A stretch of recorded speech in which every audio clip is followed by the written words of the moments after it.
मित्रों नमस्कार। शिखरवाणी यूट्यूब संस्करण में आपका स्वागत है।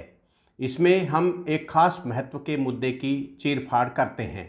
आज का हमारा मुद्दा है मोदी के बढ़ते कद से परेशान विपक्ष। सवाल ये है कि आखिर मोदी का कद बढ़ा कैसे और उसके कारण क्या है। 10 साल के कार्यकाल में प्रधानमंत्री मोदी ने के खाते में राम मंदिर निर्माण का महत्वपूर्ण पक्ष आया है। भारत की वैश्विक धाक उसमें और इजाफा करती है। जनता से सीधा संवाद रखने के अनेकों उपक्रम नरेंद्र मोदी करते हैं। नरेंद्र मोदी का सरकार चलाने का तरीका भी वही है जो सभी अन्य वैश्विक शासनाध्यक्ष करते हैं: कूटनीति, व्यापार और सांस्कृतिक आदान प्रदान। इसके बारे में यदि हम विस्तृत रूप से बात करते हैं तो राम मंदिर प्राण प्रतिष्ठा के बाद नरेंद्र मोदी के कद में राजनीतिक रूप से जबरदस्त उछाल आया है। इस उछाल से न केवल विपक्षी दलों के में घबराहट पैदा हुई है, अन्य संगठनों में भी परेशानी और घबराहट है। मुख्य रूप से किसान आंदोलन के नेताओं के द्वारा जब नरेंद्र मोदी के कद की बात की जाती है तब ये लगता है कि वे सभी लोग जो चाहे भारत की राजनीति में विपक्ष की भूमिका निभा रहे हैं या मोदी के कद से विदेशों में बैठे हुए लोग परेशान हों, वे सभी इस समय खासे परेशान दिखाई दे रहे हैं। 10 साल के नरेंद्र मोदी के कार्यकाल को पूरे विश्व में बढ़े हुए कद के रूप में समझा है, देखा है और परखा है। विपक्षी दल इसी के कारण परेशान हैं और गठबंधन करके, सीट शेयरिंग करके अपने लिए कोई रास्ता तलाश रहे हैं। नरेंद्र मोदी का सरकार चलाने का जो तरीका है वह भी वैश्विक शासनाध्यक्षों के हिसाब से महत्वपूर्ण माना जाता है। आमतौर पर कोई भी शासनाध्यक्ष जब दूसरे देश की यात्रा करता है तब उसके 3 मकसद होते हैं।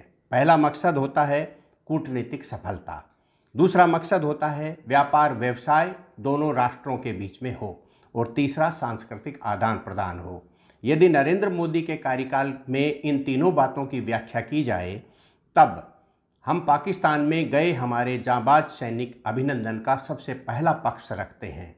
जब पाकिस्तान के अंदर अभिनंदन गया तब देश को ये परेशानी थी, देश को तकलीफ महसूस हो रही थी कि अभिनंदन के साथ क्या होगा। लेकिन जब भारत के प्रधानमंत्री ने अपनी भ्रकुटी तानी तब पाकिस्तान ने बड़े ही गर्व और सम्मान के साथ हमारे जांबाज अभिनंदन को भारत वापस भेजा। इसी प्रकार की परेशानी उस समय भी आई जब यूक्रेन और रूस के बीच में युद्ध शुरू हो गया। हमारे छात्र वहाँ शिक्षा अध्ययन के लिए गए थे और उन्हें सकुशल वापस लाने का सभी का आग्रह था।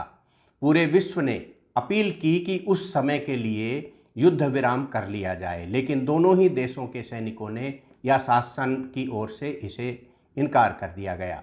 लेकिन प्रधानमंत्री नरेंद्र मोदी की कूटनीति काम आई और ये तय हुआ कि जिस वाहन पर भारत का ध्वज लगा होगा, यानी कि हमारा तिरंगा लगा होगा, उस वाहन को न केवल सलूट किया जाएगा बल्कि सुरक्षित भेजने की व्यवस्था भी की जाएगी। ये दूसरा बड़ा उपक्रम हुआ। तीसरा कूटनीतिक सफलता का मामला कतर से सामने आया जब हमारे 8 पूर्व सैनिकों को जासूसी की आशंका में गिरफ्तार किया गया और उन्हें मौत की सज़ा सुना दी गई।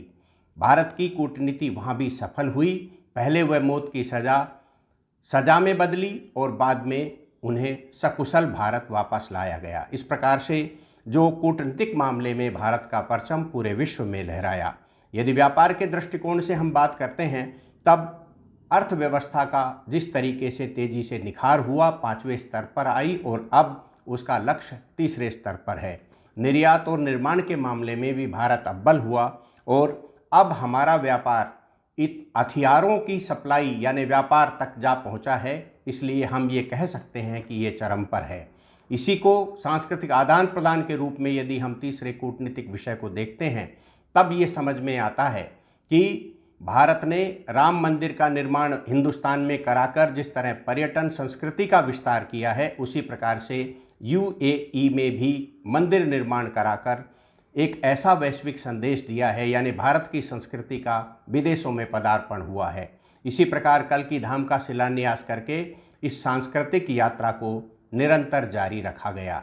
इन सभी घटनाओं के कारण प्रधानमंत्री नरेंद्र मोदी का राजनीतिक कद भारत की राजनीति में सर्वोच्च स्थान पर पहुंच गया। विपक्षी दलों के सामने यही डर है और इसी डर के कारण वे सब एक हो रहे हैं। नरेंद्र मोदी ने जिस तरीके से भ्रष्टाचार पर नो टॉलरेंस, जीरो टॉलरेंस की बात की, उसके कारण विपक्षी दलों को एक जाजम पर बैठने या एक छाते के नीचे आने का अवसर मिल गया। इस पहले विपक्षी दलों ने यूपीए के रूप में एक गठबंधन बना रखा था, लेकिन भ्रष्टाचार के कारण हटी यूपीए की सरकार के कारण यह नाम उन्हें पसंद नहीं आया और सभी ने मिलकर इंडिया यानी कि इंडी गठबंधन के रूप में एक नए संगठन का इजाद किया। सीटों की शेयरिंग से पहले ही इसमें टूट फूट हो गई और कुछ राजनीतिक दल बाहर निकल गए। इसके बावजूद भी सीटों की शेयरिंग का प्रयास होता रहा। फिर भी ममता बनर्जी से लगा करके उद्धव ठाकरे तक काफ़ी नाराज़गी और कांग्रेस के ऊपर ताना और छीटाकशी करते रहे। अभी ये समाचार है कि इंडी गठबंधन के कुछ दल उसी भय के कारण, यानी मोदी के बड़े कद और भ्रष्टाचार पर जीरो टॉलरेंस की भय के कारण सीट शेयरिंग कर रहे हैं और उस सीट शेयरिंग का अच्छा समाचार प्राप्त हो रहा है, जो विपक्ष की दृष्टि से अच्छा कहा जा सकता है।